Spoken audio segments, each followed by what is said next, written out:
Number 10. Nanny. First on our list today is the partner of the Orphan Maker, Nanny, a low-level telepath that paired up with the Orphan Maker as the two thought that the parents of mutant children were just straight up evil and ill-equipped to properly raise and protect their young mutants from danger. She and Orphan Maker traveled the world searching for young mutants to take care of, killing their parents to sever any family connections, and using her minor telepathic powers to control her new charges. Dubbed the Lost Boys and Lost Girls, these mutant orphans acted as her quote-unquote new children. Her first major mission was at the State Home of Foundlings in Omaha, a facility where Mr. Sinister kept many mutant children for observation and experimentation, and she was able to liberate them after escaping the grasp of the X-Men. Fast forward a bit and we see Nanny and the Orphan Maker attack the X-Men in Australia in order to quote-unquote save them. However, this led them to being overpowered and forced to flee to see another day. During the events of M-Day, just after Decimation, we see Nanny resurface once more only to be defeated by Wolverine himself. Give her story a read for yourself, starting with her first appearance in 1988's X-Factor, number 30. Number 9. Tusk. Not a whole lot is known about the early life of this Inhuman, and honestly not knowing how he turned out to be like this makes him just that little bit more terrifying. Tusk has the ability to grow in power and in size into this monstrous form, as well as the power to produce smaller versions of himself that can act independently thanks to a psychic link. Tusk served Apocalypse as one of the original recruits of the Riders of the Storm, which lasted for quite some time until Strife overpowered Apocalypse and the Riders served under him. Fast forward just a tad and we see the Dark Riders return when a lot of the mutant population began dying thanks to the effects of the Terrigen Mist. They went on a bit of a killing spree, getting rid of any mutant healer, believing that their powers were a violation of the natural order, and the reasoning behind that was that mutants had had their chance at survival, and that delaying their extinction was not the way to go about it. This caught the attention of Magneto and his X-Men, and the team set out to take down the Riders, succeeding after Magneto overpowered them and finished them off for good with some good old explosives. Check out Tusk's story starting with 1991's X-Factor number 65. Number 8. Bulwark. Oswald Boglin was another X-Men villain that we don't know a whole lot about, especially when it comes to their backstory, but I mean hey, that's not the worst thing, it lets us speculate, and I for one love that. Bulwark had the ability to expand his muscle mass to unknown proportions, increasing his strength, durability, and resistance. He also wore these red leather bands all across his face and body, and it's assumed that this was done as a means of self-restraint to gauge the safe limit of his powers, as they would start to get a little bit tighter the bigger that he got. He was recruited by Emplit to join their team and torment Generation X, and that's honestly exactly what they did. The Hellions were successful in capturing the young mutants, but M had telepathically called for help, and it was answered by X-Men Bishop. M then took out all her frustrations on Bulwark, punching him through the school's biosphere, and then flying right after him. As he was about to attack M back, his muscles started to wither away, and knowing that he was defeated, he fled so that he could fight another day. Like many villains, Bulwark did not get a happy ending, as he was eventually captured by the revamped Weapon X program and was unfortunately killed. Give his story a read starting with 1996's Generation X, number 12.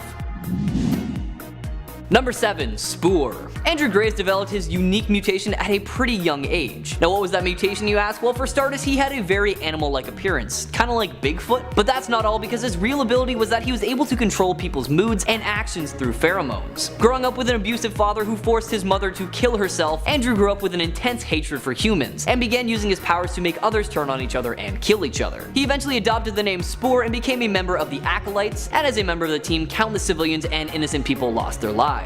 For a time, he was a prisoner of Excalibur, as Dr. Rory Campbell wanted to cure Spore, but during the treatment, Rory's latent hatred of mutants got the better of him, and Spore manipulated Rory into an aggressive attack on him, which gave him the opportunity to escape. Sadly though, this escape wasn't permanent, as he eventually made his way back onto the island and was killed during a Sentinel attack. It was revealed later that Spore's motives for killing were a lot darker and sadder than we originally thought though. Spore just hated himself as much as other humans, and in his mind felt that killing humans was very wrong and that he therefore deserved to be killed himself. Check him out for yourself, starting with 1993's Uncanny X-Men, number 300.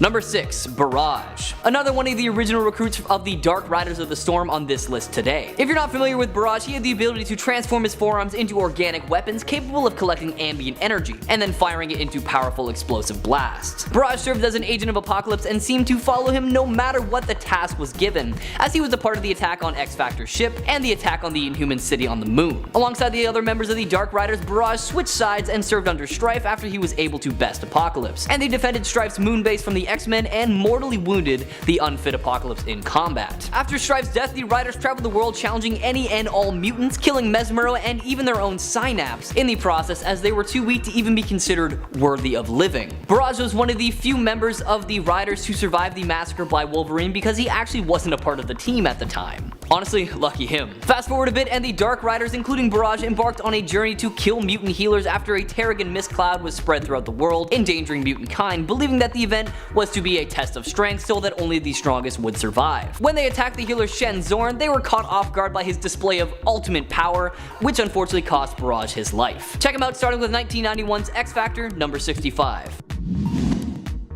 Number 5. Whiteout. Now I'm really starting to sense a pattern here because extremely little is known about Whiteout and her past. A lot of it is just, assuming and speculation. We do know what her power is though. Whiteout possesses the superhuman ability to project a flash of blinding white light from her body. This light renders her opponents blind for approximately 1 minute, and for some unknown reason her power only affects victims that she chooses, and not everyone within the range, meaning it can be used very tactically. So like I said before, a lot of her past life is speculated, but it's assumed that she has resided in the Savage Land for some time, and it was there that she was recruited by the mutant Zaladane to join her forces of the Savage Land mutants. In her only known mission for Zaladane, Whiteout and the other Savage Land mutants attacked the X-Men in Chile while they were looking for Polaris. The X-Men defeated the Savage Land mutates pretty easily in this battle, and Whiteout presumably just fled. Check out more of her for yourself, starting with her first appearance in 1989's Uncanny X-Men number 249.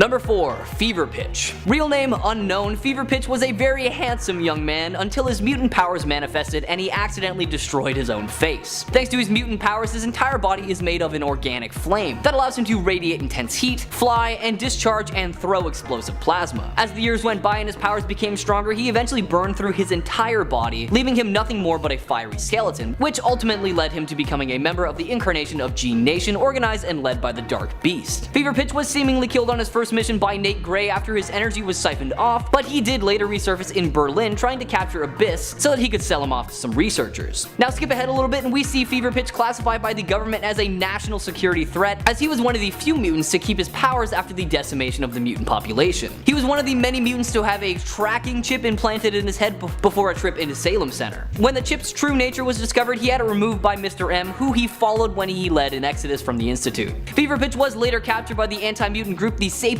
League and was injected with a dose of the Legacy virus, causing his powers to straight up overload, killing hundreds including himself. Check out his whole story starting with his first appearance all the way back in 1999's Generation X, number 50.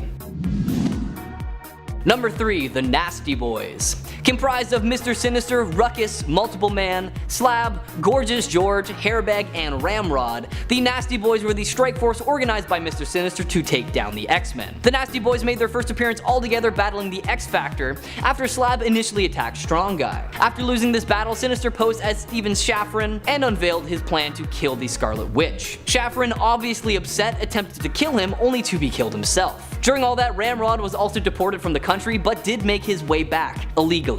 Needless to say, this is a very busy group. The team was later regrouped by Sinister and they hunted Malice, who was trying to kill Polaris so that they couldn't remerge, and they didn't stop this hunt until Malice was apparently destroyed by Polaris herself and Havoc. A while later, the team decided to reform during the final days of mutant kind after X-Man's return that ended in the death of most of the X-Men. Now it was revealed to be a bait set up by the Upstarts to lure out the remaining X-Men, which they were not aware of, and they were all promptly killed by the Upstarts. Check out these nasty, nasty boys for yourself, starting with 1992's X Factor, number 75. Number 2. Forearm.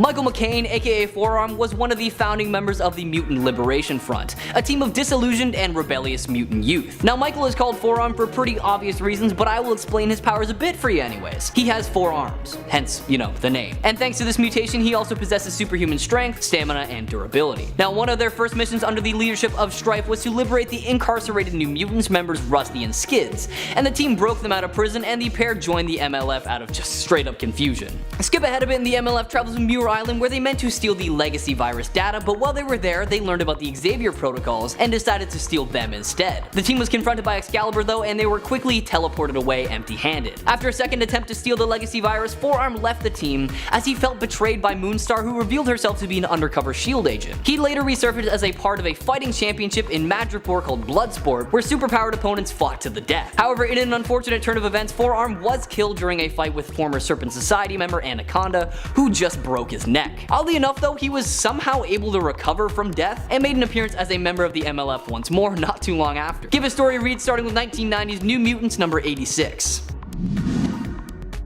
And number 1, Executioner.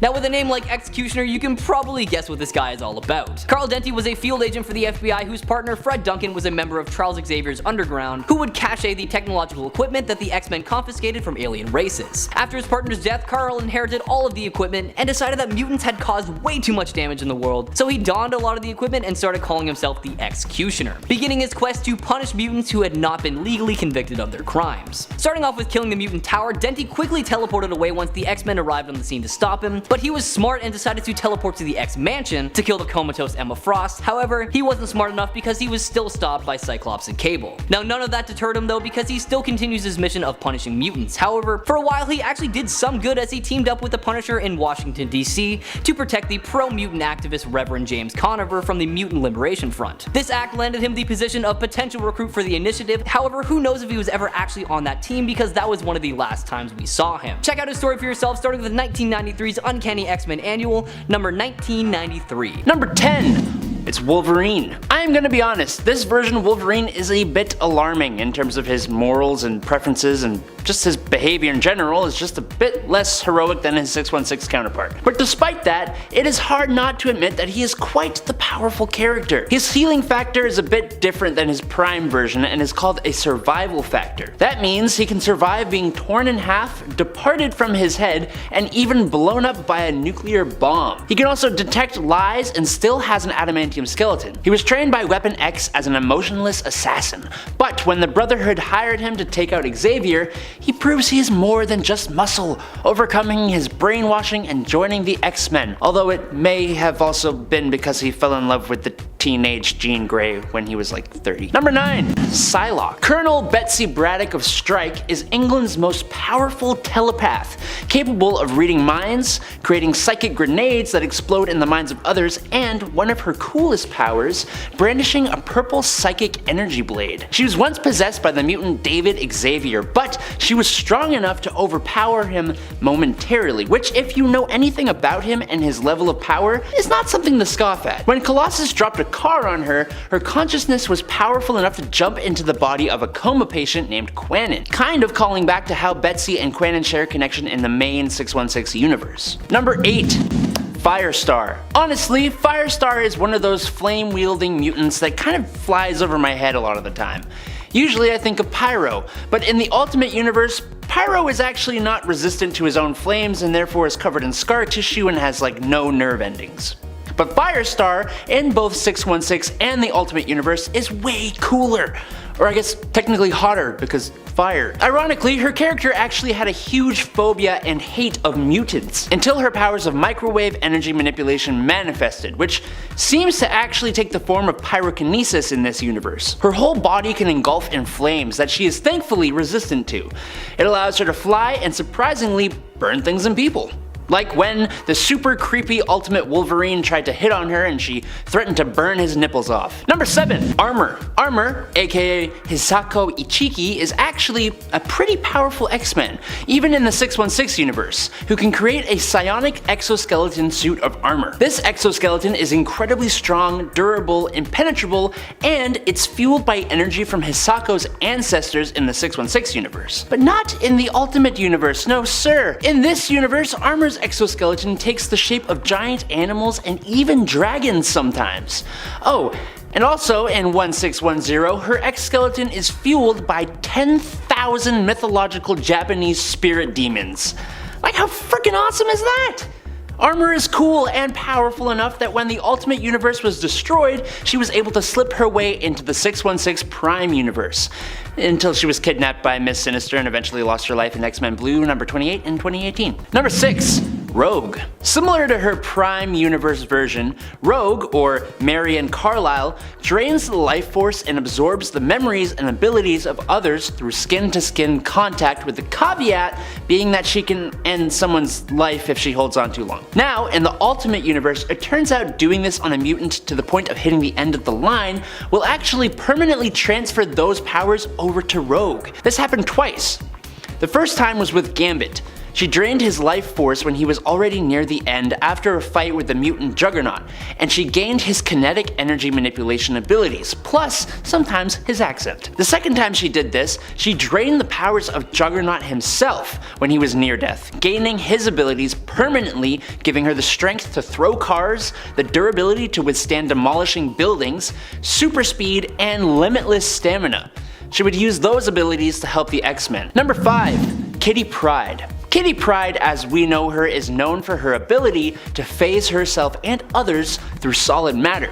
She also has the ability on Earth 1610, but in this universe she discovered she can also minimize the negative space around her atoms, becoming super dense and granting herself extra dimensional mass, giving her enough strength to smash through concrete and metal and punch Spider-Man through the air, making her as hard as diamond and able to withstand attacks from the Phoenix, and making herself weigh 90 tons at peak mass. But that's as well as her phasing ability, which can allow her to walk on air and water. And that's before her exposure to Giant Man Serum to fight Galactus that leveled her up even more, allowing her to increase in size and gain a healing factor. Definitely one of my favorite Ultimate X-Men, and not just because of her romance with Peter Parker. Alright, number 4, Storm. The Omega level mutant known as Storm has a little bit of a different backstory compared to her main universe counterpart. On 1610, Aurora Monroe was an immigrant from Morocco who was found by Professor X living in Athens, Texas,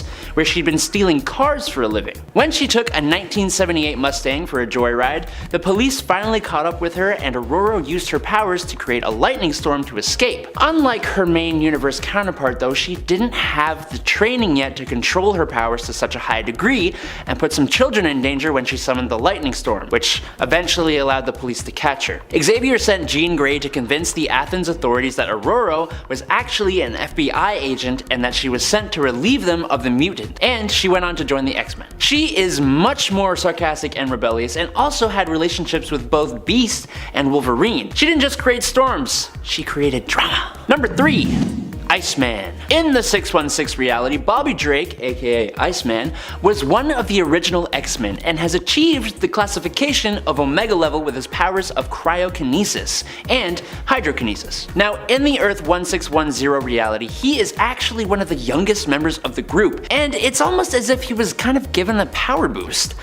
I know that doesn't make sense. How can you like boost an Omega level character? You can't. But he wields his powers in more interesting ways. He has always been able to transform his body, but he also creates gigantic ice trolls and ice walls. He's proven his worth by stopping a Weapon X invasion and the Ultimates all on his own. Professor Xavier himself has claimed that Iceman is one of the 3 most powerful X-Men, and he's probably not wrong. But I do gotta say, I don't know what they were thinking giving him the do-rag. I don't get it. Number 2. Professor X. In the Ultimate Universe, much like in the main one, Charles Xavier was the most powerful telepath on Earth, possessing vast psionic abilities and was known as one of the most powerful mutants ever. His mutant abilities give him telepathy, astral projection, and this version experiences some telekinetic skills as well, unlike his 616 version. He is also a genius with skills in surgery, therapy, and biochemistry. The only thing that I would say is both kind of a power boost and a bit of a caveat is the fact that while he's a good guy, he is also somewhat corrupt, or like very corrupt, as well as very manipulative. He willingly reads and messes with the minds of others, like Bobby Drake, who had a girlfriend when he first joined the X-Men who almost convinced him to leave the team, so Xavier erased her from Bobby's memory. It's kinda really messed up. He even created the mutant drug Banshee. Like, sure, he knows what he's doing is wrong, but that doesn't really make it okay, you know what I mean?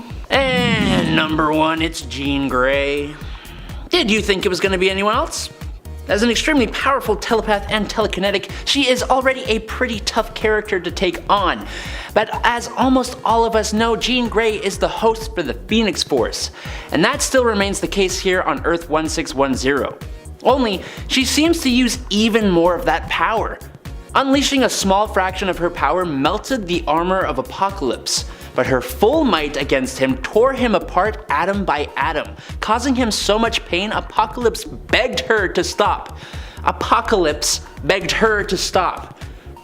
As the Phoenix, she reversed time, read people's minds, saved the whole team multiple times, and took off into space, literally traveling to what was essentially heaven. There is a reason people fear Jean Grey, and the Phoenix Force gives them all the more reason to poop their pants. Number 10. Cannonball. Cannonball was recruited to the Avengers after the events of Avengers vs. X-Men. Captain America felt during those events the Avengers had in a way let their mutant friends down and could have done more to help them. In an attempt to move past this former conflict and foster more community and trust between the two superhero groups, he recruited Cannonball along with Sunspot to join the Avengers. I always feel like Sunspot makes more of a splash, so I thought it might be nice to also acknowledge Sam's appearance here as a character and often underrated mutant hero. Sam has not only worked alongside the X-Men team, but is also one of the founding members of the New Mutants team as well. Ka-ching! Number 9. X-23. While Laura Kinney may not have been part of the main Avengers team, she was part of the Avengers Academy. She joined up after the events of Fear itself, and during her time there bested Tigra in a sparring match, proving even more so that X-23 would make a deadly addition to the Avengers team someday, should they ever want to recruit her on a more permanent level. X-23, currently known as Wolverine, is a genetic female clone of Logan, created using his genetic material and that of her own creator and birth mother, Sarah Kinney. Laura was raised to be a killing machine, a skillful trained assassin, but ended up escaping the facility and company who raised and used her. Since finding Logan, her genetic father in a way, and the X-Men, she has served on multiple different heroic mutant teams. Number 8. Kid Omega.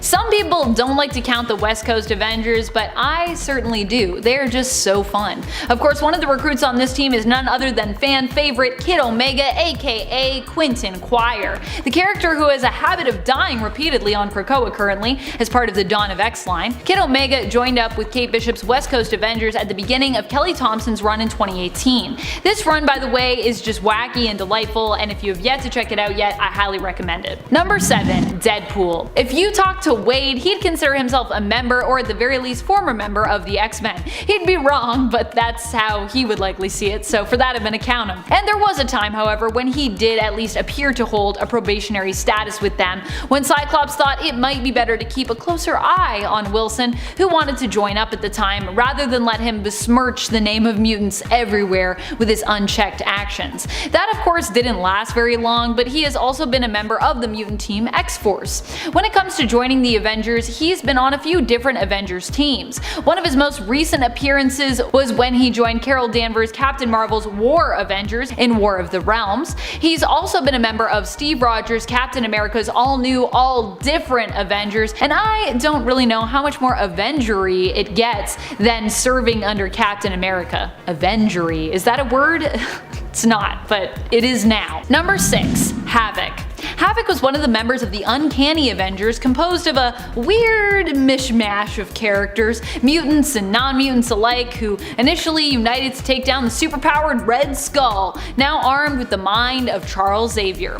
Havoc joined the team in the first issue of the series, despite being a conflicting character when it came to his usually unstable alignment. Havoc has been on both sides of the spectrum, being a hero at times and a villain at others, and sometimes he just gets lost in between the two labels, like he appears to be currently in the comics, on the brink of almost losing his sanity. Poor Havoc. Honestly, so much terrible things have happened to Alex, and I just feel really bad for him.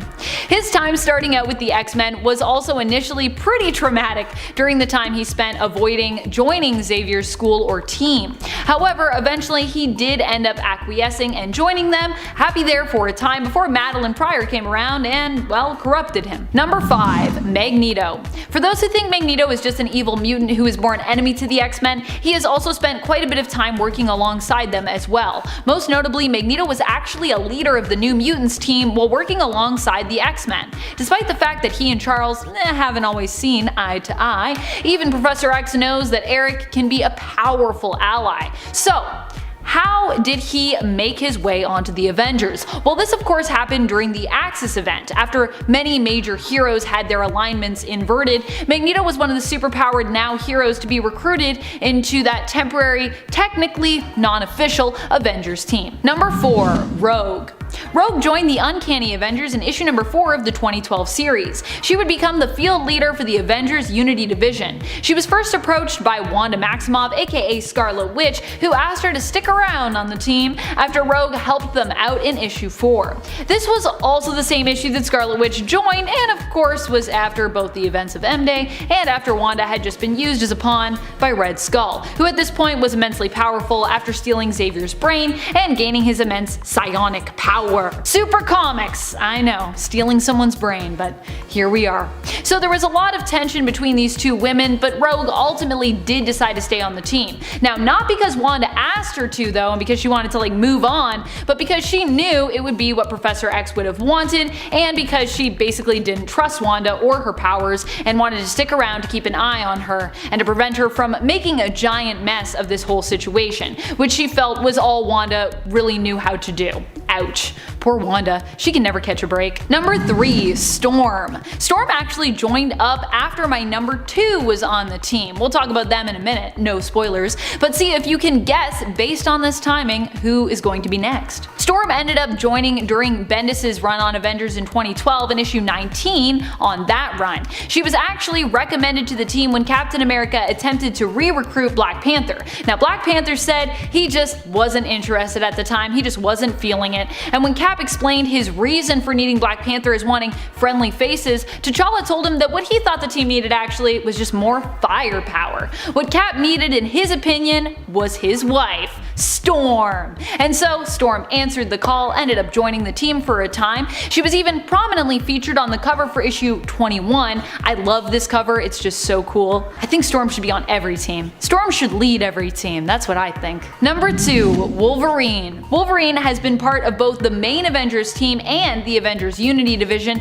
being as popular as a member of the X-Men as he is. I'm actually surprised it took Marvel as long as it did to include him on the team after the Avengers became this sort of ever-expanding team that just had so many branches and card-carrying former members as well as rotating members and honorary members. It just has become there's a lot of Avengers. Wolverine was invited to officially join the Avengers in the 2005 New Avengers series in issue number 6, after Cap and Iron Man had a brief discussion about whether or not Wolverine would be a suitable pick for the team. Steve was concerned that Wolverine was a murderer and therefore not suited, but Tony insisted, saying that he was their missing ingredient, the thing that their new team needed. And also he was like, he's not a murderer, he's a samurai. Or maybe a murderer and a samurai. I think you can be both. I don't know, can you be both? Is that dishonorable? Apologies to any samurai watching this. Number 1, Beast. We've seen Beast featured on the Secret Avengers team, but like me, you may have forgotten that he is essentially a core member of the Avengers, first becoming a probationary member in the Avengers Volume 1 in issue 137, and then gaining full membership in issue 151. Beast was likely the first X-Men member to become a full member of the main team, and although I tend to forget about it because he goes just so far back, he's essentially a core member, or he was a core member for quite a while. If you're wondering how exactly Beast ended up on the Avengers team when the X-Men and Hank's ties to them are so prominent, it was actually just some good timing in terms of what was going on in the comics. X-Men's original run actually ended in 1970 due to the series being cancelled. X-Men would return, but not until the mid-70s. Issue 137 of the Avengers, featuring Beast as a new member on probation, came out in July of 1975. For Hank, this was just after he'd been transformed into the big, bouncing blue beast that we have come to love today. X-Men returned a few months later in August, with Chris Claremont starting his run in issue 94 of X-Men. In other words, the X-Men team being defunct provided some freedom for Beast to join the Avengers, and writers kind of just liked the idea of him working on the team and probably just also loved his look, so it happened. And there was no X-Men at the time, so made sense. Seriously, there have been so many X-Men who have joined up on the Avengers, and even at times it's almost gone the other way around. Remember when Falcon was a proclaimed mutant by Professor X himself for like a hot second? It was believed for a brief moment in time that the reason he was actually so good with his falconry was because of a potential telepathic connection with his falcon, allowing him to communicate with his bird in a way that normal people couldn't. However, this idea was presented and then almost immediately scrapped and thrown out, so sadly Falcon was never offered a position on the X-Men team or fully confirmed confirmed as a mutant, but how cool would that have been? Coming in at number 10, we have Rays. I love when we start getting alternate universe stuff because that's when things really get crazy. You can mix and match and get all sorts of super combinations that you want. And in this case, we have Wolverine and Mystique getting busy and making a baby that has both their powers. Rays is the combination of two heroes to make one of the best spies of all time. Because the thing about Mystique is you can break into almost anywhere because of your ability to shapeshift, but you're at high risk of getting killed because you don't have any sort of protection outside of your hand-to-hand combat and skills with weapons. But then you mix in Wolverine's healing factor and some razor sharp claws, and you have a soldier who can sneak into any place and take out the competition like no one else on the squad. While Rays might not be the most powerful mutant of all time, you can't deny the utility and subtlety that someone like Rays could bring to the table. I don't know if Rays is a fitting enough name for someone who can sneak around and kill someone with claws. They should be called Badger, or Sneaky Badger, or Mongoose. Number 9. Chimera. Chimera is the daughter of Storm from the alternate Earth of 13729. The same reality that Rays hails from, actually, weirdly enough. The identity of Chimera's father has never been confirmed, but many believe that she's the daughter of Storm's frequent love interest, Black Panther, which would be pretty cool, and I think is what we all want to happen here. We don't normally get to see what these two's future children would look or be like, so yeah. Chimera is a mutant like her mother and first appeared in Wolverine in the X-Men issue 36. She was created by Jason Aaron and Ed McGuinness, and she possesses telepathic powers which allow her to communicate with and influence animals. She's also an expert tracker, which implies to me that she's either the daughter of Black Panther or possibly also of Wolverine. A reality where Wolverine is kids with both Mystique and Storm, though, seems really intense, so I'll just leave that in your mind. And before we get into our next point, just give this video a big thumbs up because that really helps us out, guys. Coming in at number 8, we have Megan Frost. I don't know what it is with Scott Summers, but it seems that he has a thing for telepaths, or they have a thing for him. I'm not sure which way the pendulum swings, but either way, he has a few kids via telepaths. This time, it would be him and Emma Frost who would hook up and make Megan Frost. Megan comes to the table with a host of powers from her parents. She's got her dad's psionic blast, and she's got her mama's telepathy. She also has a host of telekinetic powers, so it would seem that Scott Summers might have some hidden telekinetic powers in his genes because his other kids do as well. Now on the downside, Megan didn't get her mom's diamond skin, which is one of her most legendary powers, but she makes up for this by training hard in hand-to-hand combat to the level where she could knock out anyone who might be able to sneak by her telepathy and get within punching range. Number 7. Rogue. Rogue is the daughter of Mystique and Destiny. Well, adopted daughter anyways, but they were both definitely more influential in the raising of Rogue than our own biological parents, so I consider them more of her parents than her actual parents, I guess? They are her actual parents. That's it. Before she ran away as a teenager, Rogue was raised in a hippie commune by her father and aunt after her mother disappeared. After she'd left, she ended up being approached by Mystique, who was told to seek her out by her long-term partner, Destiny. Rogue joined the two of them and they raised her like their own daughter. While Rogue is super awesome and powerful, Mystique is rarely associated with the X-Men, which is why Rogue ranks so low on this list. Basically, she's paying for her mother's generally more villainous tendencies, which has also factored into her story in the comics many times before. Poor Rogue, and also honestly, poor Mystique. Coming in at number 6, we have X-23, the most famous child of Wolverine, and certainly one of the most deadly. X-23, also known as Laura Kinney, is the clone of Wolverine, but also kind of his daughter. It's a little bit of a weird backstory. She's a clone, but she wasn't grown in a tube like most clones are, or I think they are. I don't know a lot about science. But she was actually grown in someone's womb, so that pretty much makes her a baby like any other baby, but she was for sure a clone. Are you confused? It's comic books, that's just how things are sometimes. But she's got all of her daddy's powers, and she can cut you down faster than a Vitamix blender. She can show that she can be a prolific Wolverine replacement, since after Logan dies, she steps into the role as the new Wolverine and starts taking dudes out just like her old pa. And something very interesting about this character is that the first time she showed up, it wasn't actually in comics, but it was in the TV show called X-Men Evolution, which was about a bunch of teenage versions of the X-Men all going to school together and having school problems, you know, and school stuff. Number 5. Shogo.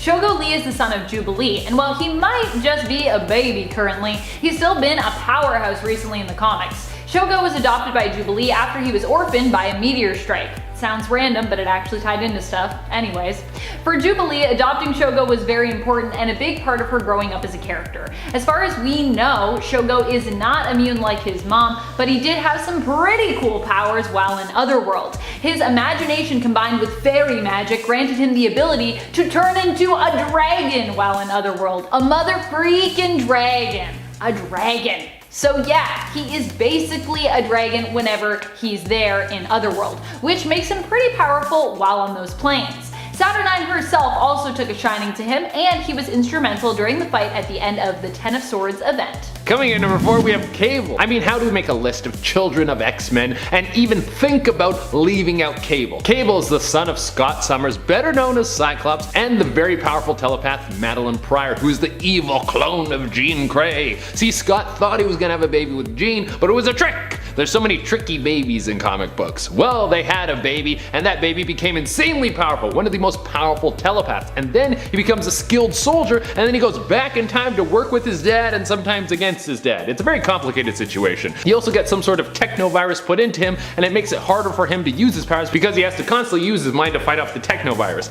And he gets cloned, and his clone is evil and has no virus. And he's buddies with Deadpool. The two of them work together in a straight man stooge double act kind of thing. Number 3, Polaris.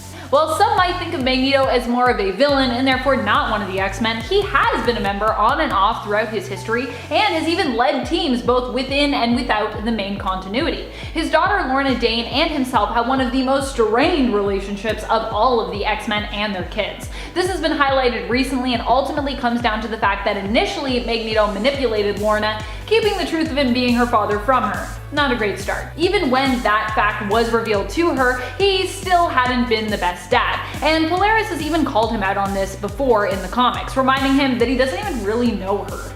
Yeesh. Still, the two teaming up together are able to perform some pretty powerful feats as both share the power of magnetism. Coming in number 2, we have Legion. If you're Professor X's kid, you know you're going to be extremely powerful, and you would think you would be raised by the perfect dad and have one of the best fathers around. Well, even though Xavier is good at raising kids that he has no blood connection to, he isn't that good at making a strong connection with his own son. Part of it is just bad parenting, and the other part is Legion is a lot to deal with even for the most powerful, responsible, and well-adjusted parents on the planet. See, Legion isn't just one mutant. He has split personalities that live in his body, and each one of them has their own mutation. So Legion can switch from personality to personality and change his powers. That's a pretty serious combination of abilities that probably work really well together. Well, here's the thing. You don't need his powers to work together because several of these mutants are Omega level. And when I say several, I mean around 200. And even the ones that aren't strong enough to wipe out existence itself, which Legion has done more than once, they are still strong enough to create an amazing storm of chaos. And there are new powers and personalities being created all the time inside Legion's body. Rogue was inside Legion's mind once, and she said there were over 1,000 personalities with new ones being born. Number 1, Daken. Daken is definitely one of the most iconic X-Men kids, I believe. Although, obviously X-23 is also up there. I'm sorry that I just dissed her by putting Daken above her. And he's a really well-known X-Men kid despite the fact that he has major daddy issues. Daken is now all grown up and is currently part of the X-Factor team, but he has been all over the place when it comes to his alignment since he was first introduced in the comics in Wolverine Origins issue number 10. We've seen him as both a villain working against his father, even trying to kill him. We've seen him take on the Punisher alongside the Dark Avengers acting as Osborn's assassin. We've seen him tangle even with the likes of Deadpool and be manipulated by the lovable and very unstable Mirth, but he's also acted heroically from time to time, and now seems to be more on the side of those things with X-Factor. Though, then again, Krakoa is a place for all mutants, so it's not like him being a bad boy would ever mean that he'd get kicked off the team. And when it comes to mutant bad boys, Daken is definitely one of the baddest. I need to do a mutant bad boy list so I can put him at the top. Number 10, Wolverine, aka Laura Kinney, formerly known as X-23. Laura has since taken up the mantle of Wolverine after her genetic father Logan. She too is now known as Wolverine, so we get to have 2 of them on the island of Krakoa. Yay! Just like that, they gave Laura that title, but didn't feel like they had to take it away from her after Logan himself was using it again in his own self-titled series. It feels very respectful to let her keep it. Also, Laura definitely deserves our respect as she is not only extremely durable like Logan, possessing her own own healing factor, but is also an immensely skilled and deadly fighter, who you would likely not want to mess with, being trained since birth. Wolverine is currently part of the newest X-Men roster, featured in the 2021 book, but has also been an ally and member here and there throughout the years. And before we move on to this next spot, if you are loving this list, be sure to show up by clicking that like, and we've got a little announcement for you. We have a new channel coming your way. What? It is called Top 10 Nerd Elite, and if you want all that good bonus content, you need to go over there and you need to subscribe. Number 9. Bishop. Bishop's powers are based in energy manipulation, as so many other heroes from his time period were. And no, I don't mean the future, I mean the time in which he was created in the comics. The 90s. What a time. Still, Lucas Bishop is one of the few heroes who withstood the test of time and is currently a main character in the comics today, appearing as part of the Marauders team and as Red Queen Kitty Pryde's Red Bishop within the Hellfire Trading Company. I'm so happy that Bishop got to be a bishop. It's too perfect. It's so perfect. Bishop is considered an alpha level mutant and is often known for brandishing his future XSE guns, which he can recharge with any energy he has absorbed and stored. Pretty useful. We're talking near unlimited ammo, as long as he has some kind of energy coming his way.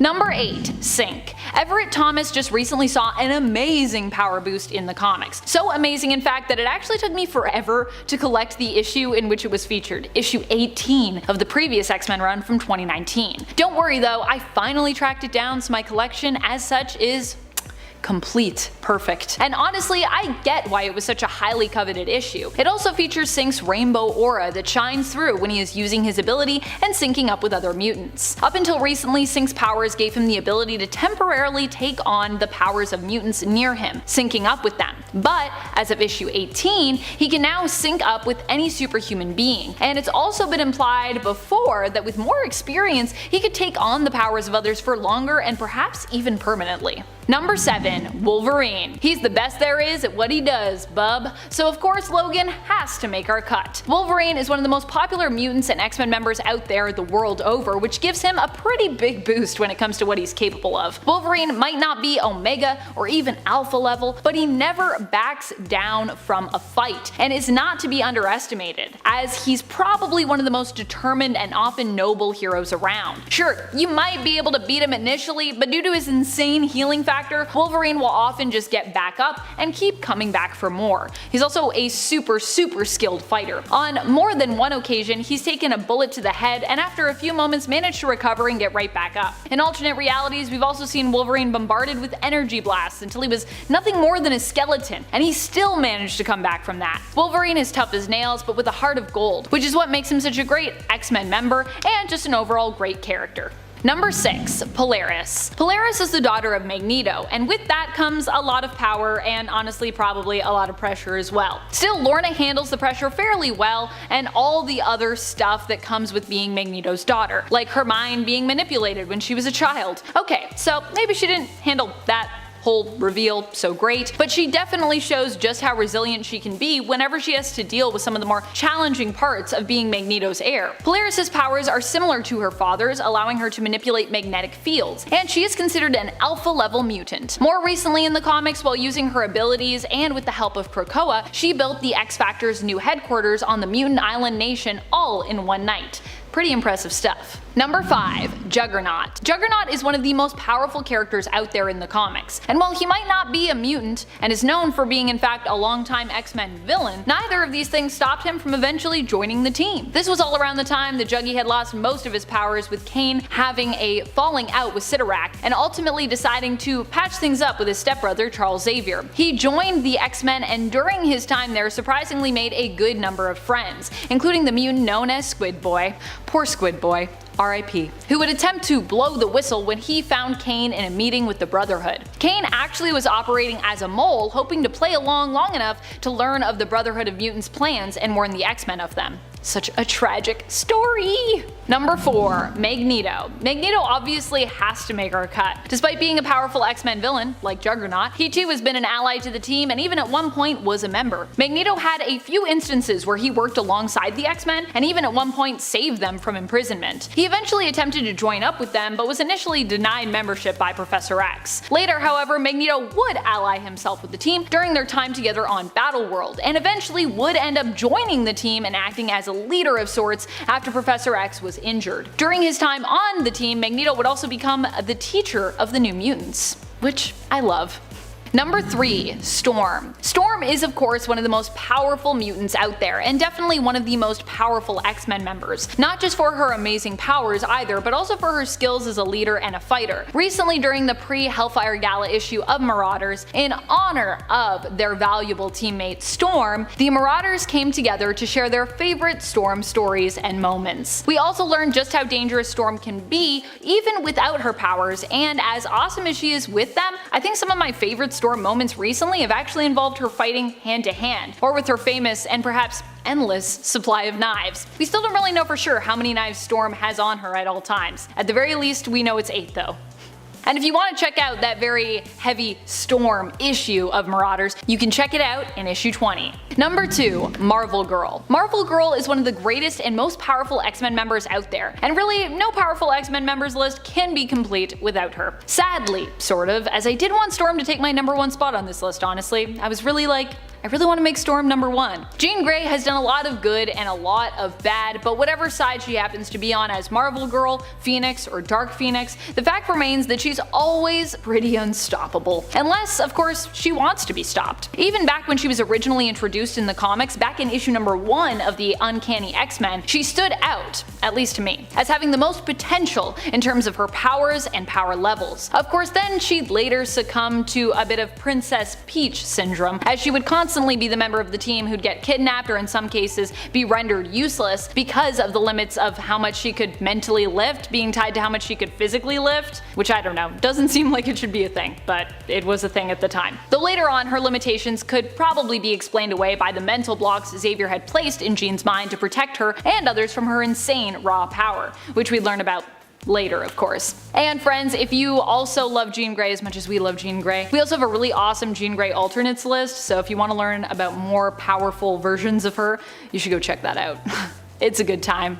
Number 1, Tempest. Just because it's hard for me to always succumb to Jean being number 1. Even though I know she deserves it, I know she's number 1, we have Tempest at her number 1 spot today. Because Tempest could literally undo anyone just like that. Like she did with Matthew Malloy, who was set up to be pretty much the most powerful mutant in all of existence, I'd say. His reality manipulation was off the charts. And yet Tempest was able to defeat him by traveling back in time to make sure his parents just never met. Her ability allows her to create time bubbles in which she can control the flow of time. She can slow or speed up time as much as she wants within the bubbles, and can also use her chronokinesis powers to time travel. Time travel initially for Tempest was a little tricky, as her emotions have been shown to affect her abilities, but she has also spent years working to hone them. So at this point in time, she's definitely someone you wouldn't want to piss off. Otherwise, you might go to bed one night and then never wake up again, because Tempest decided to erase you from existence.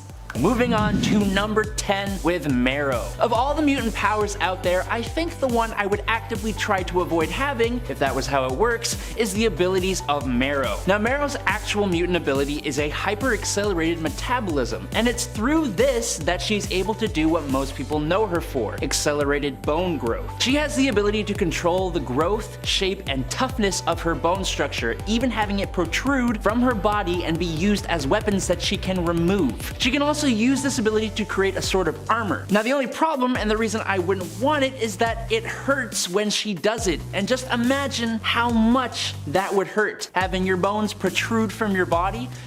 No thank you, I'll pass. Luckily, she has a very rapid healing factor that also gives her enhanced strength, agility, and reflexes, and as a little bonus, this girl has 2 hearts, which allowed her to actually survive when she had one pulled out. Nice. Number 9, Pyro. St. John Allardyce is an Australian pyrokinetic mutant. He has the ability to control flame to grow in size and intensity, and to even take on any form he desires. He has used flame to create almost solid creations he refers to as, quote, the living flame, which have been in the shape of gigantic claws, birds, or even golems. The size, power, and intensity of the fire beings Pyro created were limited only by the extent of his imagination, the degree of his his concentration and his force of will. The only problem for Pyro is that he cannot generate flames spontaneously. He needs a source, which has been flamethrowers in his costume, other allies like Lockheed, or like a lighter or something. He could also be burnt by any fire that wasn't under his direct control. Now, he used his abilities mainly for evil deeds and crimes, but since his resurrection on Krakoa after he died due to the legacy virus, he has gone on to join Kate Pryde's Marauders and got this crazy skull tattoo on his face. It's kind of cool, but also I wouldn't do it, but you know, whatever. And at number 8 is Eunice the Untouchable. Now, I gotta say the force field abilities of wrestler, criminal, and villain Eunice the Untouchable definitely have some major drawbacks. The positives are great. His force field can withstand blows from the Incredible Hulk. He can project his force field to move objects. He could also use the shield to be untouchable, hence the name, opening it up to be able to grab things and eat. Now, the drawback would come in the fact that there have been multiple times where Eunice had his abilities increased, but to a point he couldn't even control his own abilities. At this time, his shield would literally close him off from everything. He couldn't grab things, eat food, or even breathe oxygen, which caused him to even pass out on one occasion, which luckily deactivated his powers, allowing him to actually live. Maybe if he used his powers for good, the writers would make him less self-destructive, but these are the cards you're dealt, bro. Guys, if you are indeed enjoying this video, do make sure to give it a little thumbs up. It's all you gotta do to let us know that you're enjoying what you're seeing. Thanks, nerds. Appreciate you. Number 7, Strife. You know, a lot of the characters on these lists have come into contact with the character of Strife. And while most people do know how powerful Strife is, I think not including him on this far into this series is kind of a sin. So, Strife is actually a clone, created by Mother Ascani and taken by Apocalypse, a clone of Nathan Summers, whom most of you know as Cable. Strife is essentially what Cable could have been had he not been infected by the techno-organic virus that he needs to use his powers to constantly keep at bay. Without that limitation, just like Cable, Strife is an Omega level telekinetic, at least that's what he calls himself, and it's stated that he is the 3rd most powerful one on Earth. He is able to do almost all of the other things telepaths of his level are capable of, plus powerful defensive and offensive telekinetic powers. But he is also cybernetically enhanced to have superhuman physical attributes thanks to Apocalypse. Strife is an incredibly powerful villain, not to be taken lightly at all. And at number 6 is Reaper. Pantu Hurageb has some interesting abilities to say the least. When he first appeared as part of Strife's Mutant Liberation Front, Reaper had the ability to generate a paralyzing effect on others that slowed their mobility and reaction times.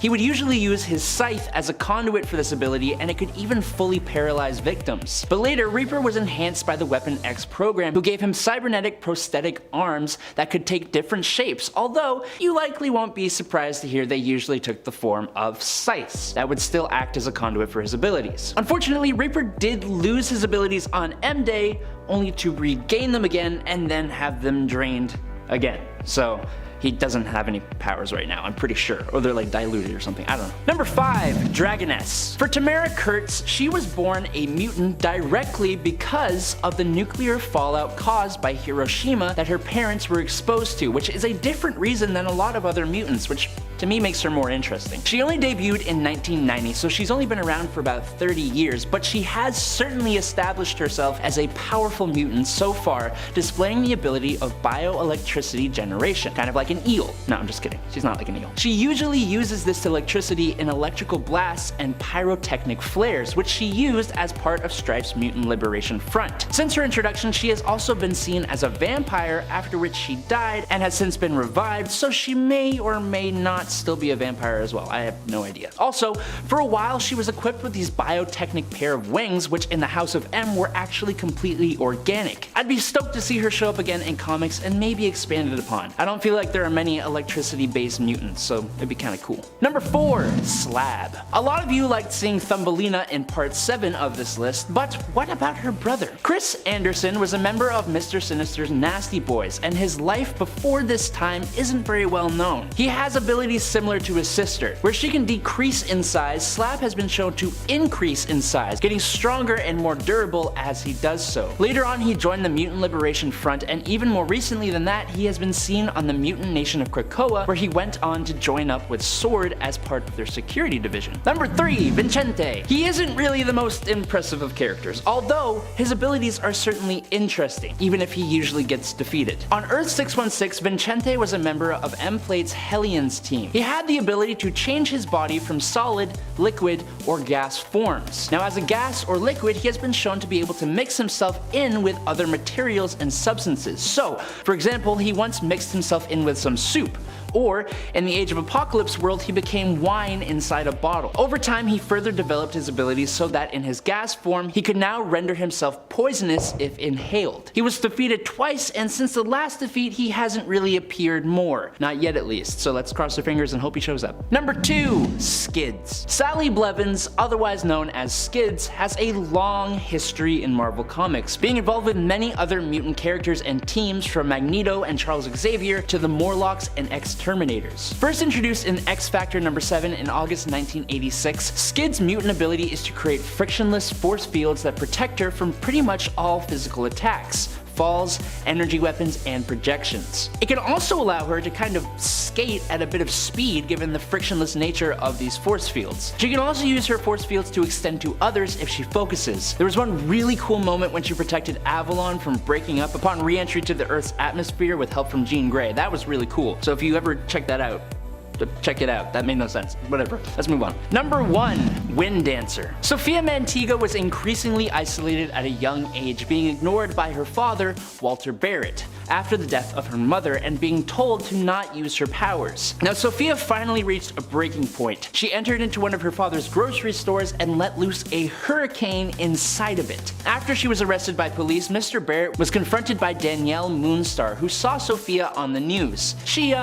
persuaded him to enroll Sophia into the Xavier Institute. Sophia Mantiga has aerokinesis that she uses to amplify small vibrations in the air and draw far-off sounds to her ears. She can also disrupt the equilibrium of others with compressed air, lift herself off the ground for flight, create sharp forces of wind that can cut through material, and she even creates isolated whirlwinds or direct blasts of high-pressure air control. And she can manipulate the movement of air. But this is all before she was depowered. She has been a part of the Marauders, X-Corporation, New Warriors, and New Mutants Squad. Number 10, Wolverine. I really wanted to put Laura Kinney higher up on this list because, well, I love her so much, but unfortunately the Psionics are just always pushing some of my favorite and most powerful characters further down on these lists. Those Psionics. Oh well. Laura Kinney as X-23 and now Wolverine is still one of the most powerful children of the X-Men around. Some argue that she is more clone, while others argue that she is more biological offspring of Logan, but in reality, she's kind of a bit of both. She was created as a female clone of Wolverine after his genetic material was combined with that of her creator, scientist Sarah Kinney. Sarah noticed that there were damage spots basically in the samples of Logan's genetic material that they had, which was why their cloning process had been unsuccessful up to this point. And so she used her own genetic material to patch those rough spots, which made Laura a female clone. Sarah was forced to carry Laura to term as a surrogate by her jealous colleague Xander Rice, as punishment for even creating the female clone to begin with, a strategy that admittedly had not been approved. Laura has powers similar to her father. She has a regenerative healing factor and was also trained from birth to be a skilled fighter, bodyguard, and assassin. And friends, before we move on to this next spot, if you are loving this list and you want to learn about more Children of the X-Men, there are a lot out there in the multiverse. Be sure to let us know by giving this video a thumbs up. Number 9, Crusader. Crusader is the daughter of X-Men team member Rogue and Avenger Captain America. I know,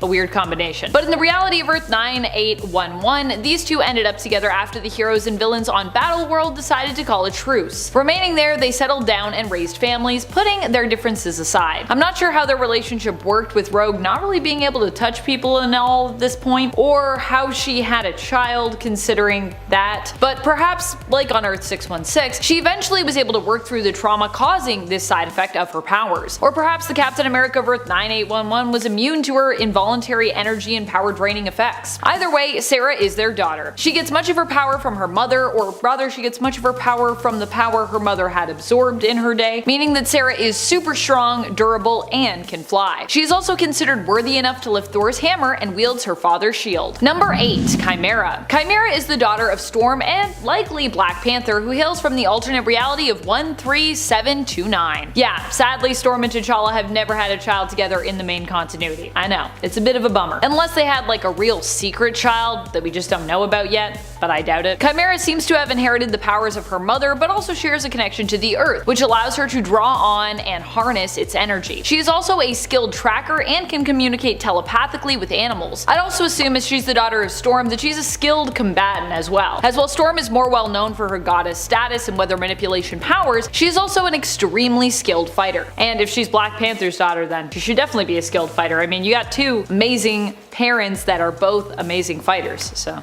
just saying. Number 7. Charles Xavier II. Charles Xavier II is the son of Charles Xavier and Mystique, if you can believe that. I know, it's pretty shocking. Charles Xavier II was technically born into the reality of Earth 616, where we later find out that while Mystique actually took the form of Moira when giving birth, Charles actually knew that he was in a relationship with Raven, so it wasn't like a trick of hers. They were actually just wanted to be together, I guess. This version of Charles, however, is an all grown up one from the alternate future of Earth 13729. When his powers first manifested, he accidentally killed his adoptive mother and ended up later joining forces with his half-brother Reyes, another child of Mystique's sired by Wolverine, another child of the X-Men. Charles Xavier II has a brilliant and conniving mind and, like his father, is an immensely gifted telepath, capable of using his powers to bend others to his will. Number 6. Polaris. Polaris is the daughter of Magneto, and while you might not think of Magneto as being an X-Men, considering, you know, he started out as an X-Men villain, he has also worked with the team before and even served as a member himself. Heck, at one point he was in charge of the whole New Mutants crew, let's not forget that. Magneto may have some questionable methods when it comes to getting justice that put him on the spectrum of villain, but I think at the end of the day, he's just trying to do what's best for mutants. Or at least what he thinks is best for mutant kind. Polaris, like her father, also has magnetic-based powers, which, like her father, are also pretty impressive. Polaris is considered an alpha-level mutant and recently got to join the X-Men team herself after being elected to join them in the Krakoan X-Men elections. Psychic elections. Imagine if we could all just vote psychically. That would be awesome. That would be so much easier. You would just like sit down and you'd be like, who do I want to vote for?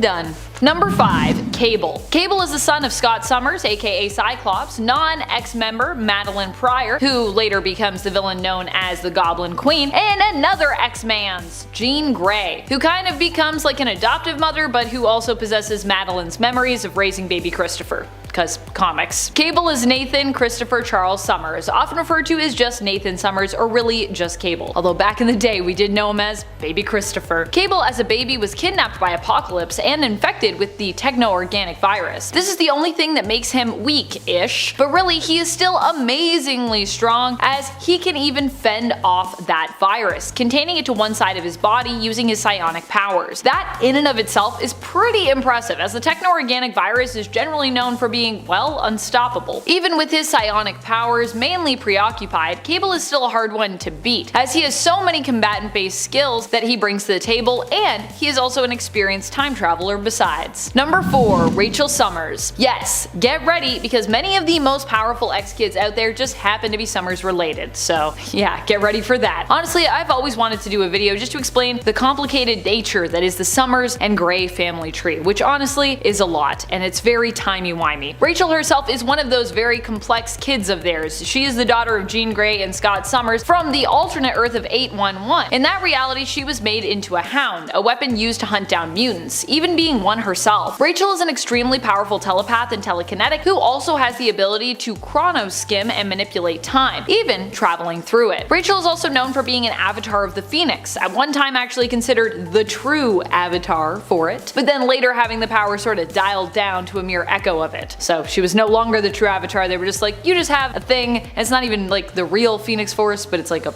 version of it. Still, the seeming piece or echo of the Phoenix Force that resides within her has been known to flare up from time to time, or her connection to the Phoenix Force, however we want to see that, occasionally boosting Rachel to an awful off the charts level of power. But like I said, that doesn't happen all the time. Number 3. Hope Summers. Hope is the adopted daughter of Cable, who was originally known as the Mutant Messiah Baby. Cable saved Hope from Bishop, who basically wanted to destroy her. In Bishop's reality, the Mutant Messiah would end up causing the event that led to the oppression and persecution of mutants. However, in Cable's reality, the Mutant Messiah would grow up to become a savior. So you can see why these two were opposed on this topic. For the X-Men of Earth 616, the Mutant Messiah was the first new mutant to have been born since basically M-Day, and so she brought hope to the mutants of the 616 reality. Cable body-slided with Hope to another time to raise her in safety. He would end up naming Hope after her adoptive mother, his love who died, Hope, and she got the Summers name from Cable himself. But although she looks a lot like Jean, she actually has no biological relation to the Summers or the Grey families, at least not that we know of. Hope's mutant abilities allow her to copy the powers of anyone within a certain range. Hope also gains access to these powers without struggling at all to use them, receiving them basically at their peak level and with the auto knowledge basically of how to use them. So if you're like, oh, she's gotta like figure it out, no, she's just like instant god mode with those powers basically. Number 2. Scarlet Witch. Wanda is known for being one of the most powerful beings in the Marvel Universe. She has used her powers to completely warp reality the world over, and her chaos magic has pulled off other immensely world-changing feats, such as flipping the alignment of all major heroes and villains in the comics during the events of Axis. Initially, her chaos magic powers were believed to be somewhat mutant in origin. In fact, they were kind of presented initially as like Jinx-like mystical mutant abilities during her first appearances. However, we've since learned that both Wanda and her superpowered brother Pietro, aka Quicksilver, were never really mutants at all, nor were they related to Magneto. However, they still spent a good amount of their life around Magneto, who secretly believed them to be his children, and then another good amount of time thinking that he was their actual father, until it was revealed that this was all due to manipulation by the High Evolutionary. High Evolutionary just coming in and messing pretty much everybody up when it comes to their backstories and origins. Wanda herself has never really gotten along with the X-Men, especially since the events of M-Day, but she is still considered, I think, a part of Magneto's family, and a powerful one at that, regardless of her status as a mutant or a non-mutant. I know there are some people out there that want to be like, it never happened, but like, they still spent a lot of time together thinking that they were family, so I think we can still count it, friends. Also, make Wanda a mutant again. Do it. Make it happen. Give me Wanda and Quicksilver back. Number 1. X-Man. X-Man is Nathaniel Grey, the lab-born child made by combining the genetic materials of both Jean Grey and Cyclops. So basically like Cable, but if he had been made perfectly by villain Mr. Sinister. He actually hails from the alternate reality of AOA, Age of Apocalypse, Earth 295. Here, Sinister created him to use as his own weapon, but of course, Nate being so powerful, managed to escape Sinister and instead ended up being raised by Forge of Earth 295. He is considered one of the most powerful mutants of all time, which would also make him one of the most powerful children of the X-Men out there. Nate can warp reality, resurrect the dead, resurrect himself, travel to alternate Earths and dimensions, and even manipulate the time stream. He is basically the most OP of characters when it comes to the Marvel Universe. And if you've seen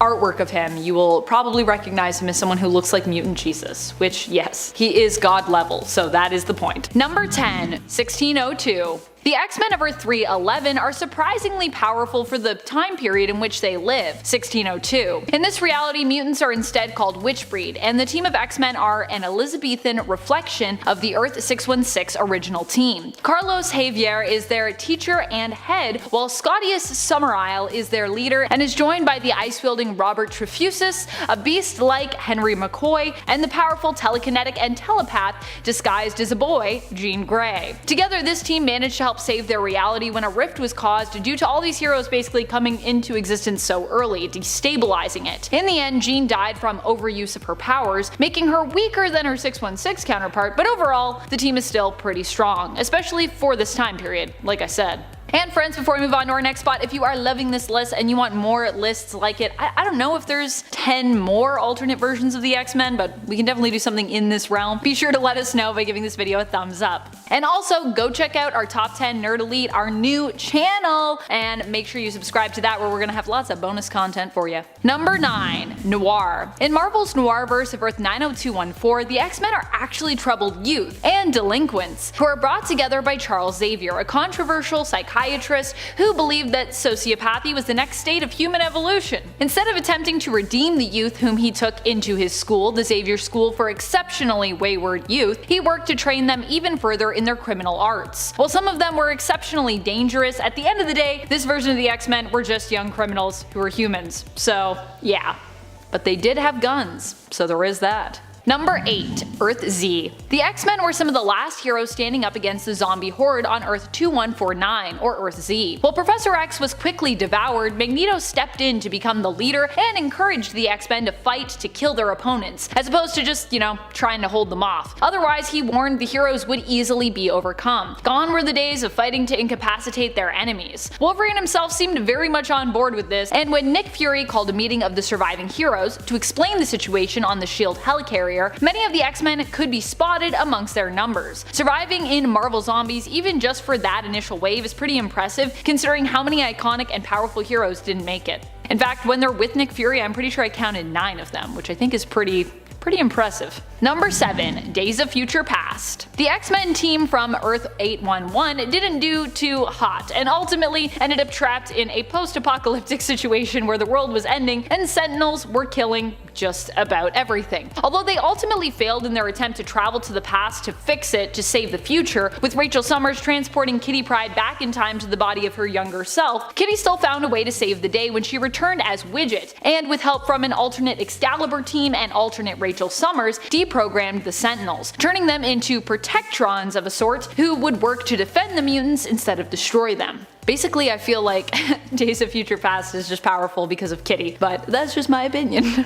Anyways, Kitty's pretty powerful, Kitty and Rachel, so that's all we really need. Number 6. Ultimate, or Ultimates, if you will. Earth 1610. In the Ultimate reality, the X-Men were born out of a break between Professor Charles Xavier and Magneto's Eric Lehnsherr. Here, the two were friends and like-minded individuals for a time who together founded the Brotherhood of Mutants. They lived together with their students in peace and harmony on the Savage Land, until a falling out drove them apart, due to Magneto believing in ruling humankind and Xavier disagreeing with that. Magneto was the one responsible for Professor X losing his ability to walk and ending up in a wheelchair, and Professor X ended up creating his own mutant group called the X-Men. Later, during the X-Men's fight against Magneto during Ultimatum, many members of the team died, but a few of the most powerful did manage to survive. The team members that survived included Jean Grey, Kitty Pryde, Colossus, Rogue, Iceman, and Storm. And I think that was pretty much it, actually. Ugh.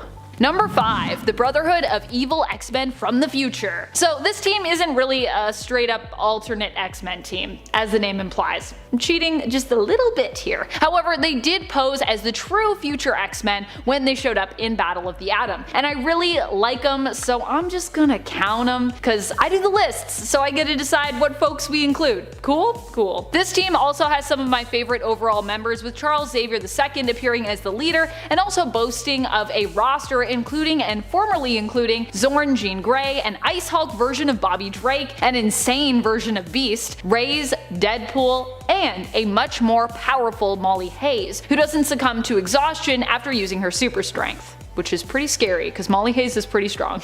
Number 4. The Dark X-Men. The Dark X-Men is Norman Osborn's team of mutants who were brought together in response to unrest in the mutant community during the events of Dark Reign. Honestly, I feel like between number 5 on this list and number 4, it really could have gone either way, so let me know if you feel like, the future fake X-Men should have gone above, because I was very on the fence about this. Initially, Norman Osborn was not allowed to get involved with the mutants, but after riots broke out, he was able to finally make his own X-Men team, which he declared to the public was the real X-Men team, declaring the real X-Men team Outlaws. Fortunately, it turned out both the team leader Emma Frost and Namor the Submariner, who, when pitted against the true X-Men, turned on their own Dark X-Men teammates. I didn't even talk about the other people on this roster, but there were lots of cool people.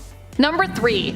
Extreme X-Men. Extreme X-Men Volume 2 is an X-Men series and a team that takes a page out of the Exiles book, not to be confused with Chris Claremont's Extreme X-Men roster led by Storm in Volume 1 of that series. This version, written by Greg Pak, is a multiversal team of heroes who hail from various alternate realities. Seriously, I love this series. It's 1, really pretty, and 2, it's just really cool. The team is typically led by the main continuity Dazzler, Allison Blair. The team roster included such amazing members as Sage, Earth 12025 Hercules, boyfriend of the James Howlett of that reality, the James Howlett from Earth 12025 himself, Emmeline Frost Summers, an OP godlike immortal version of Emma Frost who is married to Scott in her reality of Earth 52012, Corporal Scott Summers from the American Civil War based reality of Earth 70213, a younger version of Kurt nicknamed Kid Nightcrawler, and a floating Xavier head.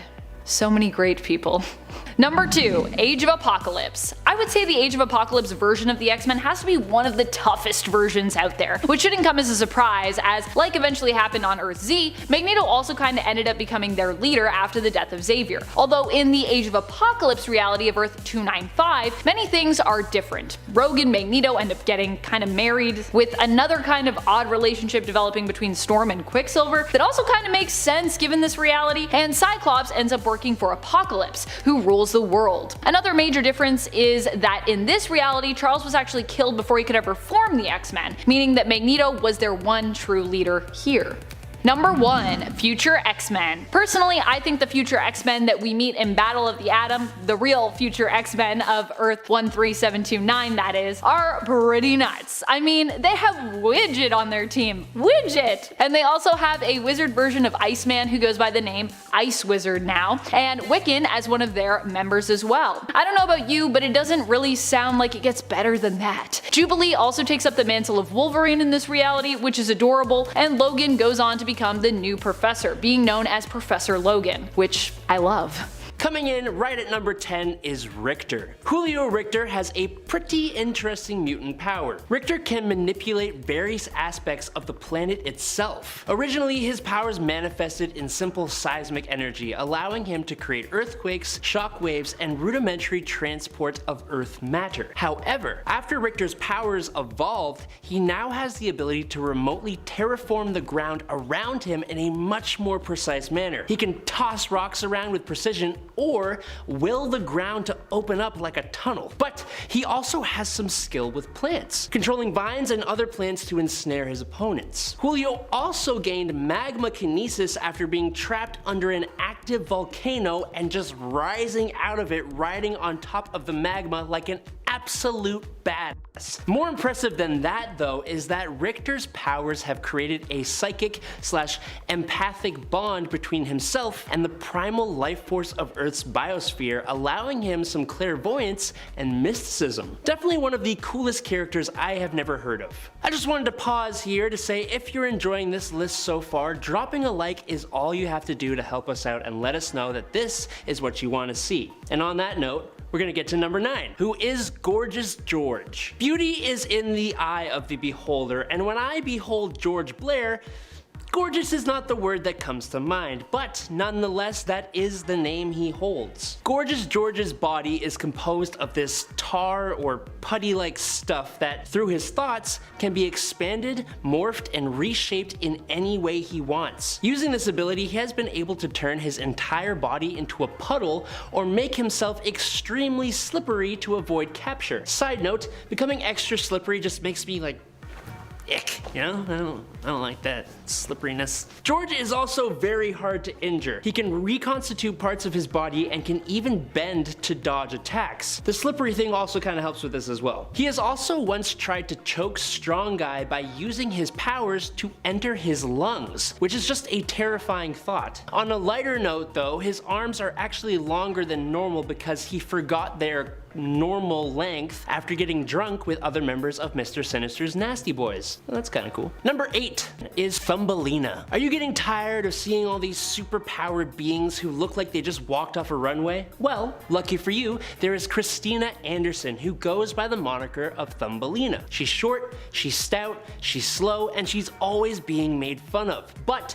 she has a pretty useful mutant ability. Thumbelina can shrink down to 1/4 of an inch, making her an excellent candidate for missions of espionage with the Mutant Liberation Front. The best part about Thumbelina's powers though is that she retains her full-size strength in her miniature size and has even been shown to actually increase in strength as she shrinks. So make fun of her all you want, but Thumbelina has proved instrumental to the Mutant Liberation Front team, even being the reason their first mission was such a success. And coming off of that, number 6 is Layla Miller. Of all the mutant powers I've come across, Resurrection is one that doesn't actually happen too often. But Layla's resurrection ability is an interesting one. It comes with a major side note. Layla has the ability to resurrect dead beings, restoring their bodies and their consciousness, but not their soul. Without their soul, the resurrected being will have no conscience or morality. We saw this happen both with Strong Guy and Trevor Fitzroy, who were resurrected by Layla, who eventually experienced drastic changes in their personality without their souls. Another key factor about this resurrection is that it can only be performed within minutes of the individual's death. Layla claims she can also reverse this process, taking back the life that she gives. Another interesting note for Layla is that during the House of M,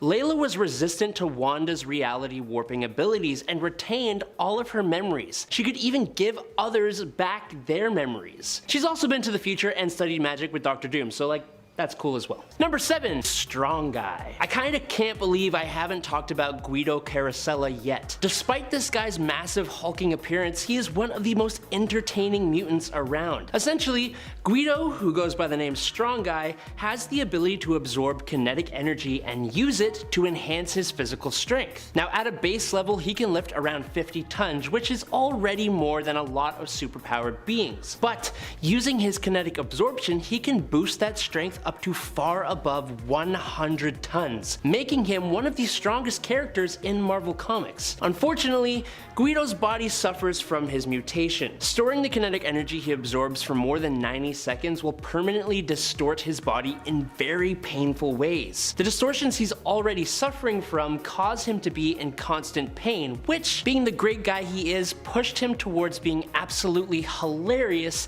to hide his pain. Hey y'all, if you love the manga, if you love the anime, well then make sure to check out Most Amazing Top 10 Anime. James is an awesome host bringing you videos just like this one, but with that manga and anime setting. You should definitely check it out. Coming in at number 5 is M. Just the letter M. Monet St. Croix has an interesting past, and honestly, her family is a big part of that. Her brother is an incredibly powerful bad dude who trapped her in a different form where she is known as Penance. As Penance, she has diamond skin, a telepathic resistance, and super sharp claws. M can even combine with her younger siblings Claudette and Nicole, but on her own, Monet is essentially a near perfect being. All of her physical and mental skills are greater than the natural physical limits of peak humans, granting her super strength, speed, agility, stamina, senses, intuition, and a genius level intellect, as well as reflexes that even allow her to catch bullets. She can fly at supersonic speeds by sheer force of will, she can read minds, project her thoughts into the minds of others, and defensively mask her mind against telepathic intrusion, and she has even displayed some telekinesis. And on top of all that, she has the power of being ridiculously good looking. Lucky. Number 4, Marius St. Croix. I could talk about Monet St. Croix for a long time, but her brother, he is just terrifying and needs to be discussed. Marius, who eventually goes by the name Emplate, has the ability to siphon mutant energy by feeding on the bone marrow of mutants using his super creepy feeder mouths that appear on the palms of his hands. Emplate needs the energy from mutants in order to survive, almost like a mutant vampire. And like a vampire, if Marius siphons all of a person's energy, his victims will pass away. Also like a vampire, if Emplate drains only part of a victim's energy, he can gain a kind of psychic control over their mind, and can cause the mutant to become an energy vampire just like him, but under his control.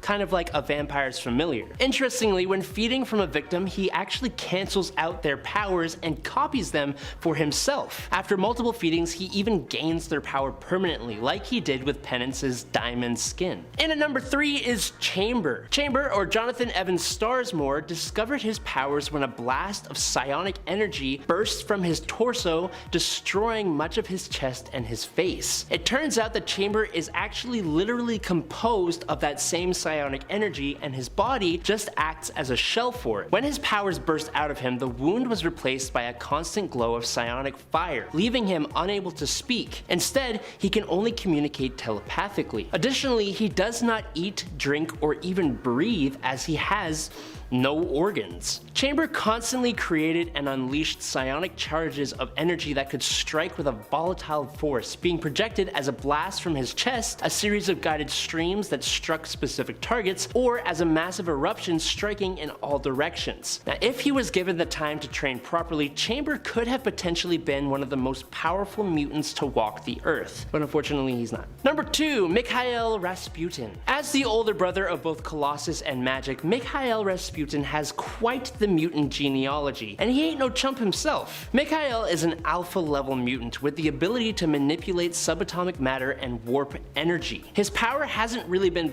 properly defined, but he could forcibly fuse a man to a tree and could manipulate Bobby Drake, Iceman's body. Speaking of Iceman, Mikhail also seemed to display some form of enhanced perception, being able to see Bobby's potential just by looking at him, and he could show him how to use his powers in better ways. Mikhail has also used his power to fire energy blasts, tamper with people's powers, and most prominently for teleportation. He could transport himself as well as others by opening up dimensional portals by ripping away at the subatomic wall of space, which he did when the Soviets sent him into space and blew up his ship. Sorry. And coming in at number 1 is Sienna Blaze. Sienna Blaze has incredibly strong destructive abilities thanks to the fact that Sienna can disrupt a planet's electromagnetic energy spectrum, absorbing the energy into her body and then releasing it, usually in destructive blasts. Sienna's released energy would tear a hole in the local electromagnetic field, which is bad, in case you wondered, with repeated use of her power theoretically being able to destroy the planet. She can also use the magnetic energy to fly at 150 miles per hour, or impressively to teleport herself along the planet's electromagnetic field. Again, every time she teleports, she permanently damages the electromagnetic field at the point of departure, causing a pretty strong explosion. As an example, Sienna shot down the X-Men's Blackbird in Antarctica. Sienna then ambushed Cyclops and Storm and nearly completely took them out until Professor X prevented her from using her powers. Then Storm, Cyclops, and Professor X managed to defeat Sienna, except she just teleported away and left a massive explosion in her stead. Number 10. Ink. Not all X-Men members are mutants, and Ink is one prime example. Ink actually did believe he was a mutant initially, and so did the rest of the X-Men, until we learned that his tattoo artist was actually the mutant in this scenario. Through his mutant tattoo artist, Ink has different tattoos, and each give him a different power. He has even managed to channel the powers of the Phoenix Force before through a Phoenix tat, which was over his eye. Basically, with Ink, he can have any power that his tattoo artist, Leon Nunez, gives him. We haven't seen him for a while, but he was listed in the Ten of Swords event handbook as being an active member of the X-Men. So we can assume he's somewhere on Krakoa, mostly chilling probably, but still available to use his tattoos and his powers when needed. And friends, before we move on to this next spot, if you are loving this list, be sure to let us know, because I want to do a part 3. I got a lot of mutants, and I want to talk to you about them. We also have a new channel, it's called Top 10 Nerd Elite, and you need to go check it out and subscribe for all of the good bonus content. We're gonna have lots of exciting things on there, so go subscribe now and be ready. Number 9. Gambit. Gambit might not be the most powerful mutant on this list, and may sometimes be more of a background member of the team in terms of what he's up to or just in terms of fighting, but he has a lot of potential. We've seen alternate realities where the full potential of Gambit's powers were realized, putting him at an almost god level in terms of what he was actually capable of. Gambit's powers allow him to supercharge objects with kinetic energy, causing them to explode through accelerating the molecules that make up said object. He can do this to something small or something large, but the bigger the object, the longer it can take for him to charge it. He has, however, proven how dangerous he can be, even just by charging smaller objects that can get up close to vital areas, such as your face and your neck, like necklaces or earrings. Boom. I would not want him to supercharge any of the object close to my face. None of my pins, please. They're like right over my heart. Yikes. Number 8. Cyclops. Not just powerful because of his optic blasts, but Cyclops also brings the power of his amazing tactical and leadership skills, which also adds to his power and makes him a more valuable X-Men member. I actually also just got a really cool, I just ordered like a Cyclops pin. It's gonna have his optic blast like going outside of the border of the pin. I'm so excited for it to arrive. Initially in the comics, when Cyclops first appeared, he was also made out to be the most powerful member of the team, with his optic blast being considered to be one of the most useful powers when it came to fighting enemies. At least that's what it seemed like. Every time they had someone really strong, they're like, Cyclops, use your optic blasts! Or initially they didn't call them optic blasts, but that's what we call them now, so. Cyclops is also a master of trigonometry and knows how to fire an optic blast to hit just about anything due to his insane math skills. That's truly mathematical. Number 7. Kate Pryde. Kitty Pryde, as she was once known, or Shadow Cat, is an immensely powerful mutant who can make herself and others intangible. As such, Kate proves to be a very skilled fighter when integrating her abilities into her fighting styles. She's also a protege of Wolverine's, and you can definitely see that when it comes to some of her fighting fighting skills and some of her moves. Kate now also holds a position of power on Krakoa, being a member of the Hellfire Trading Company and allying herself with Emma Frost, the White Queen, in becoming the Red Queen of that company. Due to her unique abilities, Kate is unable to use Krakoan gates, and this is almost something that caused her to be unable to emerge from her pod when being resurrected after dying in the comics. Kate can phase people and objects and has managed to phase a giant bullet through the earth, saving all life on it, and while Power Boost also phased an entire planet through an amber casing. Number 6. Professor X, or just X as he's sometimes known now. Professor X has always been thought of as one of the most powerful members of the X-Men. He was the first leader and teacher of the team who not only pushed his mutants to be better, sometimes controversially so, but also showed up initially to save the day when an opponent proved to be too challenging for the heroic youngsters. Professor X can also shut off your brain, he can make you forget who you are, so he's definitely not someone you'd want to fight.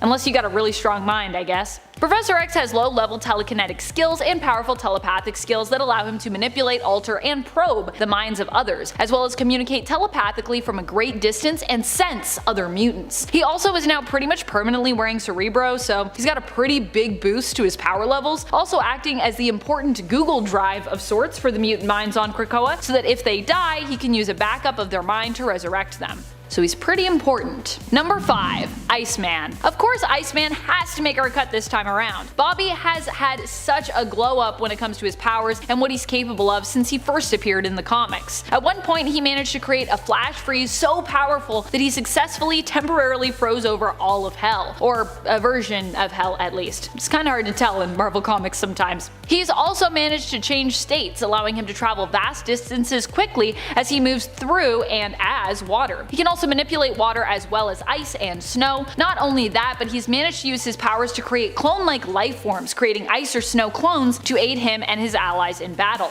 Iceman has come a long way from being a snowman look-alike sporting his little black booties in his early days. I do miss those black booties though. Where they at? Number 4. Rogue. Rogue is definitely one of the most powerful mutants out there. She also happens to be one of my all-time favorites. Something about wanting to be closer to people but always kind of feeling like you were so removed from them or had to for some reason keep your distance. The idea of like guarding yourself. Those feelings of isolation just really spoke to me, and honestly still sometimes do. Although it should be noted that Rogue has since come much more into her own, with her gaining more control over her power, meaning that she is no longer as burdened with having to worry about hurting those she cares for. Rogue's powers allow her to absorb the powers and even memories of others through touch, and abilities too, so it's not just like superhuman people that she can take the skills of. She can take on multiple powers at once, but the setback is that her touch can also drain the life force energy of whoever she makes contact with. I mean, drawback and a plus in some cases. It turns out that the loss of control of her powers came from a very real place for most of us. Her own fear of being close to people, of intimacy, and of acceptance. For Rogue, she just had to make the choice to accept herself and not be afraid, and it was through that self-realization, that basically therapeutic work, that she was able to take control of her abilities. So if you see her making out with Gambit a ton in the comics recently, that's why. And if you see Rogue coming your way, you don't have to be afraid, unless you're one of the baddies, of course, and then be afraid, and probably run. Number 3. Moira X. Moira X is also known to many of us still by the name Moira McTaggart. Though it was unknown for many years, Moira herself is a mutant. She was thought to be a human member and ally to the X-Men for many years, but in House of X it was revealed that Moira is actually a mutant whose power is reincarnation. But not in the traditional sense of reincarnation. After Moira dies, she doesn't just come back to life as like a new person, she lives her life all over again from the beginning. According to Destiny, Moira will likely only live through 10 lives, perhaps 11 if she makes the right plays, meaning that she isn't immortal, but she does bring with her to each life more and more knowledge in terms of how events can play out,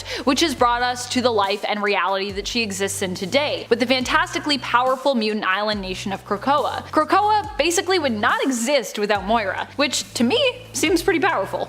All that knowledge, all that knowledge. And I see her with Destiny's journals. What is she doing? What's going on? Number 2, Kid Omega. Kid Omega is Quentin Quire, another very feasible Phoenix Force host. Despite being younger and somewhat less experienced, and the running gag at the beginning of the Dawn of X era where he'd pretty much die each issue, he is still considered to be extremely powerful. Quentin is an Omega level telepath and telekinetic. He is also hyper intelligent due to his capacity to think at high speeds and the way his mind organizes thoughts. He can accomplish feats that not even the immensely powerful mutant Rachel Summers could manage, which is pretty impressive. Rachel Summers is also pretty powerful. Rachel Summers should also be on one of these lists.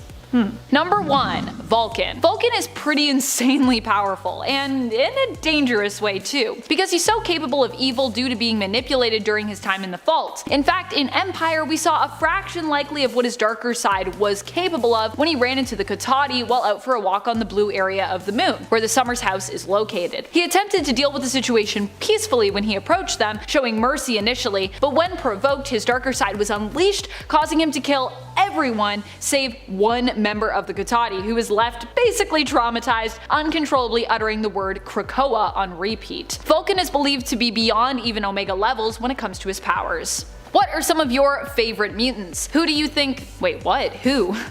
As though they're objects. What mutants do you like? Chair, desk, table?